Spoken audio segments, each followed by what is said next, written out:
Santé. Alors, Régine Laurent, elle était à Santé Québec.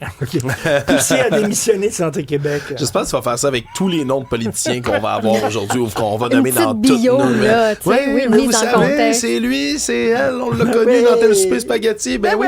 Mais non, ouais, là, c'est effectivement un départ annoncé du côté de Santé Québec. Régine Laurent qui quitte. Bon, elle quitte, mais elle est plutôt poussée à démissionner là, depuis une controverse qui dure depuis hier. Parce qu'hier, elle a donné son appui publiquement à Bernard Drainville, qui se lance à la course à la chefferie de la Coalition Avenir Québec contre Mme Fréchette. Et là, ben, en sortant, en faisant ça, ben, Mme Laurent, qui est aussi une des administratrices de Santé Québec, ben, aurait enfreint le devoir de réserve, le devoir d'indépendance qu'elle a dans ces fonctions-là. Et il y a eu plusieurs voix qui se sont élevées pour critiquer justement cette décision-là de Mme Laurent de sortir en disant, ben là, vous voyez, elle ne peut pas rester indépendante en faisant ça.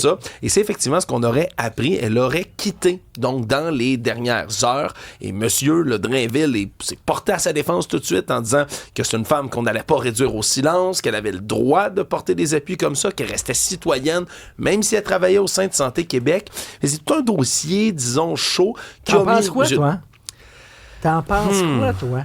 C'est spécial. Moi, je trouve parce que si elle siège sur Santé Québec, elle devrait pas se prononcer. Je pense. Tu sais, c'est...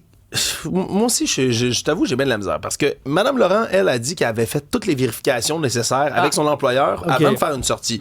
Mais après ça, du côté du Conseil d'administration de Santé Québec, on dit non, noir sur blanc, notre code d'éthique dit qu'on doit absolument rester complètement indépendant de toute considération politique partisane. Ben, on est dans le gris un peu, puis c'est certain, je veux dire, Mme Laurent a le droit de donner son appui à qui elle veut, mais de faire une sortie comme ça, médiatique, quand tu es employé de la fonction publique avec maintenant Santé Québec, c'est sûr que c'est une zone glissante, c'est une zone grise, et là, ça la pousse à quitter. C'est sûr, par contre, d'un autre côté, Mme Laurence, parce que c'est une belle pointure dans le réseau de la santé. Écoute. Elle va sûrement manquer à Santé Québec aussi. Est-ce qu'on a le luxe, j'aimerais dire ça comme ça, de se passer de Mme Laurent? T'sais? Et mettons, Bernard Drainville ne gagne pas la chefferie. Est-ce qu'il a pu retourner à Santé Québec? C'est pas comme si elle se lançait avec lui en politique. C'est ça qui est assez, disons, là, délicat dans cette histoire-là. Bref, si vous voulez... C'est dommage qu'elle soit plus à Santé Québec. Ben, c'est ça. On perd quelqu'un d'important quand même à Santé Québec, mais... Qu'en pense le vrai monde, nos auditeurs, Richard? 1-877-827-2346 pour savoir écrivez-nous ce que vous pensez de cette histoire-là. Est-ce qu'elle aurait dû avoir quitté, oui ou non? OK, parle-moi de hockey. Les gardiens de but sont-ils si mauvais que ça, quoi? Ça va pas bien. Ça va pas bien pour les gardiens de but du Canadien. Même si, hier, on a eu une victoire éclatante là, du Canadien en prolongation 3-2 contre les Golden Knights de Las Vegas et que c'était, ironiquement, une partie qui a été remportée en grande majorité par notre gardien, Jakub Dobeš, qui a été étincelant devant les buts. Mais c'est une saison mauvaise pour les gardiens de but dans toute la Ligue, en général, mais particulièrement pour le Canadien de Montréal. Tu sais, il y a une proportion d'arrêt qu'on calcule, Richard. Tu sais, si t'étais à 1.0, ben, t'arrêterais 100% des rondelles. Pour le taux d'arrêt, en ce moment, on est 28e dans toutes les 32 équipes de la Ligue nationale de hockey pour le Canadien, avec un taux d'efficacité de 88%, le 0.88 d'arrêt, ce qui n'est pas un haut pourcentage. Samuel Montembeault, on le sait, a été lui-même là, très critique de son travail. Il était parti à Laval faire du reconditionnement. On l'a ramené, mais son taux d'efficacité est à 0.86, là, ce qui est pas bon du tout non plus, même parmi la Ligue nationale. Et donc, on a pris une décision importante du côté du Canadien de Montréal aujourd'hui. On a renvoyé l'entraîneur des gardiens, Éric Raymond, qui était là depuis 2021-2022 avec le CH. Il y a eu des communications là, dans les dernières heures des hautes huiles du Canadien qui disent que dans tous les cas, le contrat d'Éric Raymond arrivait à terme. On voulait pas le renouveler, mais c'est surtout que Marco Marciano va devenir, lui, là, sur une base intérimaire pour l'instant jusqu'à la fin de la saison, le nouvel entraîneur des gardiens. Lui faisait ça à Brossard, donc pour le club, était là en train de travailler, là, disons, il a travaillé à Brossard aujourd'hui, lui travaillait à Laval là, pour le club école des Roquettes de Laval et aidait les gardiens à se conditionner dans cet endroit-là. Semble-t-il qu'il était approché par plein d'autres équipes de la Ligue nationale parce qu'il est excellent dans le milieu là, du coaching de gardien de but. Donc, on va voir ce que ça va donner d'ici la fin de la saison. C'est lui qui va avoir les rênes donc, des gardiens de but du Canadien. Est-ce qu'il va réussir à leur redonner un vent de renouveau? Souvent, au sport, quand tu congédies un entraîneur, c'est pour ça que tu le fais. Stéphanie Villeneuve. Je fais une parenthèse sur le texto qu'Étienne nous a envoyé disant « Moi, j'aime ça quand les animateurs nous parlent de films super sophistiqués, comme un homme qui va cueillir sa patate et qui revient la manger pendant 3 heures de temps. » Donc, tu vois, Richard, ça fait... Je sais pas s'il a regardé mon film de patate. Peut-être qu'il a écouté l'accéléré, là, en 1 minute et demie. Non, mais je voulais vous parler de ma belle soirée d'hier parce que je suis allée à la première de Simon Gouache à l'Olympia. Puis d'abord, je pense que c'est l'une des premières fois où un quatuor à cordes m'accueillait.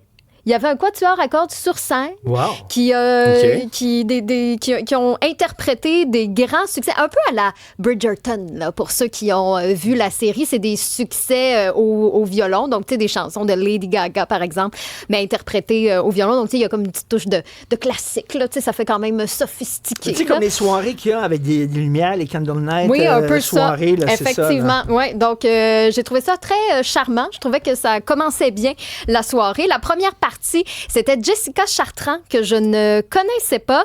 Je pense qu'elle est relativement nouvelle dans le milieu de l'humour, début trentaine.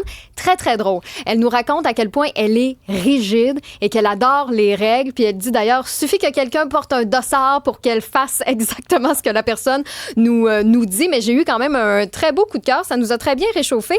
Pour Simon Gouache, c'est son 4e spectacle pour l'instant.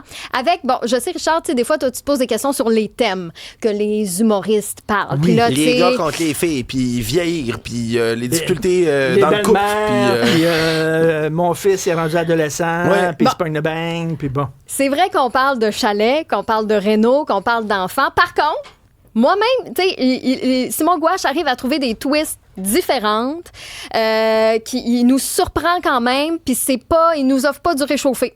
Étonnamment, on pourrait se dire, hey, on a l'impression que le citron, là, il est pressé là, de ces thèmes-là, mais non, il arrive justement à nous prendre dans le détour. Là, il arrive à nous surprendre, puis il nous raconte, ben là, je vais pas évidemment vous voler plein de punch, mais au tout début, il nous dit que ça fait 20 ans maintenant qu'il travaille dans le domaine de l'humour, 20 ans à essayer de trouver sa vraie vocation, parce qu'il dit qu'il est un peu atterri dans le milieu de l'humour, ben pas par hasard, mais tu sais, lui, ses 2 parents sont médecins. Donc, à la base, il voulait être médecin, mais il n'a pas été accepté à l'école de médecine.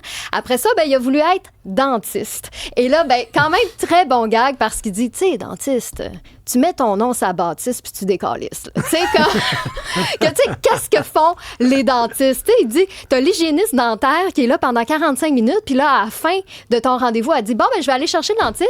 Fait que là, c'est comme, mais c'est quoi qui vient de se passer? Il dit vraiment, c'est comme quand t'es dans l'isoloir, puis que t'as, par exemple, une fille qui danse pour toi, puis qu'après 45 minutes, elle dit, ben, je vais aller chercher la danseuse. Mais t'étais qui de bord? C'est quoi le rapport, là, tu sais? Fait que, très bon gag pour finalement dire qu'il n'a pas été accepté, comme pour aller étudier, pour devenir dentiste. Donc, il est atterri dans le milieu de l'humour, mais tu sais, il se prend vraiment pas au sérieux. J'ai très bonne présence sur scène. Il est quand même physique, là, tu sais, je veux dire... T'sais, il habite la scène, il est quand même intense, mais juste à des bons moments. T'sais, c'est pas trop. Il appuie pas trop fort sur le crayon, mais vraiment, il maîtrise très, très bien ce qu'il fait. Donc, il est en tournée partout au Québec, si vous voulez rire. Ça fait du bien, quand même, des petites soirées. Mais c'est plus le fun que d'aller chez le dentiste. Oui. Pour d'autres nouvelles du genre, allez sur le site et l'application cube.ca.